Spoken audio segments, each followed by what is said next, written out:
Saya melihat Indonesia tenggelam di dasar lautan daripada menjadi bangsa embel-embel. Bangsa ini diproklamasikan untuk menjadi pemimpin dunia. Karena itu di dalam pembukaan disebutkan ikut serta di dalam perdamaian dunia yang berdasarkan kepada perdamaian abadi dan keadilan sosial. Karena itulah tahun 45 kita merdeka. Dengan proklamasi yang sederhana, Bung Karno membacakan teks yang isinya sangat sederhana tanpa pidato. Proklamasi, kami bangsa Indonesia menyatakan dengan ini kemerdekaan Indonesia. Hal-hal yang mengenai pemindahan kekuasaan dan lain-lainnya diselenggarakan dengan cara yang saksama dan dalam tempo yang sesingkat-singkatnya. Jakarta 17 Agustus 1945. Bung Karno pagi itu demam menggigil, sakit. Sebelum beliau membacakan teks, orang-orang datang di tempat tidur beliau di Jalan Pegangsaan Timur, mengatakan Bung sudah waktunya. Beliau bertanya, apakah Bung Hatta sudah datang? Saya tidak akan membacakan teks proklamasi sebelum Bung Hatta datang, kata beliau. Karena beliau menimbang Indonesia yang besar, azas representasi itu penting. Karena itu beliau menunggu kedatangan Bung Hatta. Begitu Bung Hatta datang, beliau bacakan teks proklamasi didampingi oleh Bung Hatta. Setelah beliau membaca teks itu tanpa pidato, hanya sebuah kalimat pendek, beliau kembali ke tempat tidur. Beliau masih menggigil. Tapi apa kata beliau? Setidak-tidaknya pada hari ini aku telah melihat merah putih dikibarkan untuk pertama kalinya di depan seluruh bangsa Indonesia. Dan apabila di kemudian hari ada yang ingin menurunkan sang saka merah putih, maka mereka akan berhadapan dengan 70 juta rakyat Indonesia. Pada saat proklamasi bangsa Indonesia baru 70 juta. Sekarang 73 tahun kemudian, 74 tahun kemudian, bangsa Indonesia telah menjadi bangsa terbesar nomor 4 di dunia. Jumlah penduduknya adalah 270 juta. Kalau waktu Oma Irama dulu menyanyi, berapa dulu? Ada yang tahu? 135 juta. 135 juta untuk Roma Irama. Sekarang sudah 270 juta penduduk Indonesia. Bung Karno tenang dalam proklamasi yang sangat sederhana, yang hadir lebih kecil dari kita malam ini, hanya 400 orang.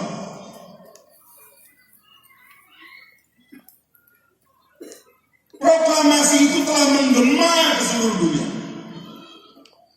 menggedor pintu para kolonial, memasuki relung-relung hati para pejuang kemerdekaan dimanapun di seluruh dunia. Dan apa yang terjadi? Kemerdekaan menjadi roh dari bangsa-bangsa.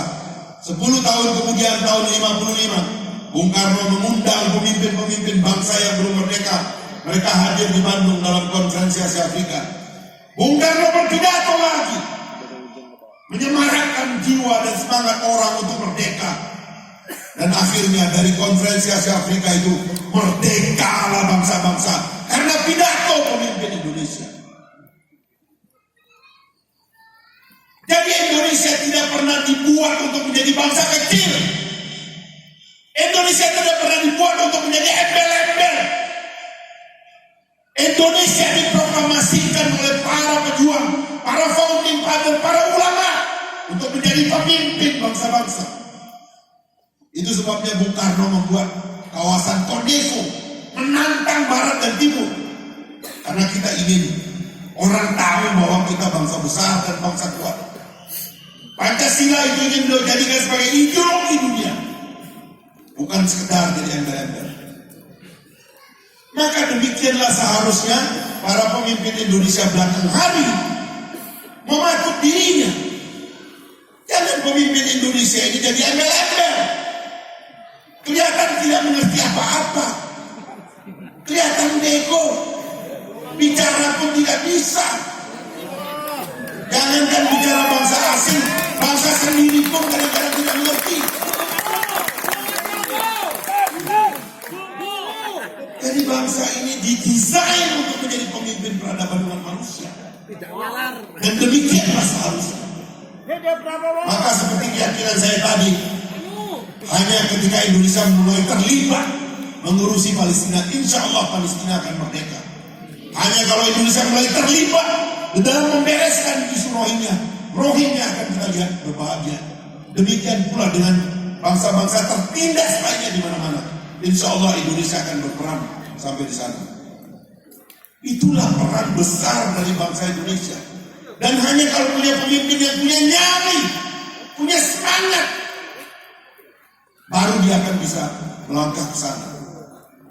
Ada pemimpin merasa sok-sokan mematut-matut diri, seolah-olah mirip dengan Soekarno. Nggak model, bos. Pemimpin itu harus punya nyali, harus punya sikap dan pendirian. Kalau tidak punya sikap dan pendirian, jangan coba-coba memimpin bangsa besar ini. Bapak jangan nuduh gitu. Itulah yang membuat kita gelisah. Itu yang kedua dari agenda yang saya rasakan sebagai warisan kita. Jadi yang pertama tadi, agenda internal kita, agar bangsa Indonesia, khususnya umat Islam, memilih jodohnya sebagai pemimpinnya.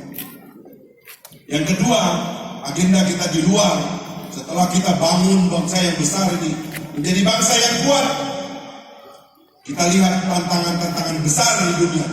Indonesia terlibat dalam memimpin manusia, memimpin peradaban dunia. Maka kesimpulannya adalah hanya roh agama yang bisa membuat kita menjadi besar dan militan sekaligus. Sosialisme telah kehilangan roh. Kapitalisme tidak akan mengantarkan kita kemana-mana. Tapi Islam yang memiliki roh dan jiwa, yang telah mengisi falsafah bangsa, memperkaya peradaban Indonesia, Pancasila kita yang di dalamnya roh agama tegak, itulah yang akan mengangkat dan mengantarkan bangsa ini menjadi besar. Takbir! Maka kepada semua kader-kader bangsa, selayaknya kita mempersiapkan diri. Kita siapkan diri secara pikiran. Pengajian seperti ini, kajian-kajian di pesantren, diskusi, membaca dan seterusnya, kita kembangkan. Menjadi kaya khazanah kita. Keterampilan kita, life skill kita, berdagang, melakukan kegiatan-kegiatan yang produktif, bertani, menjadi nelayan dan seterusnya, adalah jalan untuk memperkuat tulang punggung kita. Dan seterusnya, dengan tetap menjaga roh jihad di dalam diri kita, insya Allah bangsa ini akan menjadi bangsa kuat dan tidak akan ada yang berani mengganggunya, karena roh telah tertanam di dalam dirinya. Almarhum Kiai Haji Muhammad Maksum mengajarkan kepada kita bahwa jiwa dan semangat itu dan kepemudaan itu bukan karena usia kita masih muda, tapi karena militansi kita. Itu sebabnya 5 kali saya bertemu beliau dan akhirnya beliau dipanggil oleh Allah Subhanahu wa taala. Di dalam dada saya ini bergetar. Saya mengatakan, seorang pemuda telah pergi. Yang pergi itu adalah anak muda, bukan orang tua. Karena membakar jiwa kita. Yang pergi itu adalah anak muda, bukan orang tua. Karena beliau membakar semangat kita di mana-mana. Jangan pernah mencoba-coba menjadi orang tua sebelum pada umur. Karena beliau saja yang tua itu telah menunjukkan kepada kita semangat baja yang tidak boleh berhenti. Bangsa ini tidak akan merdeka kalau jiwa seperti itu tidak ada. Bangsa ini akan jadi embel-embel. bangsa akan menjadi bangsa kacung, diperbudak oleh bangsa lain, menjadi embel-embel, menjadi kuli di antara kuli bangsa-bangsa.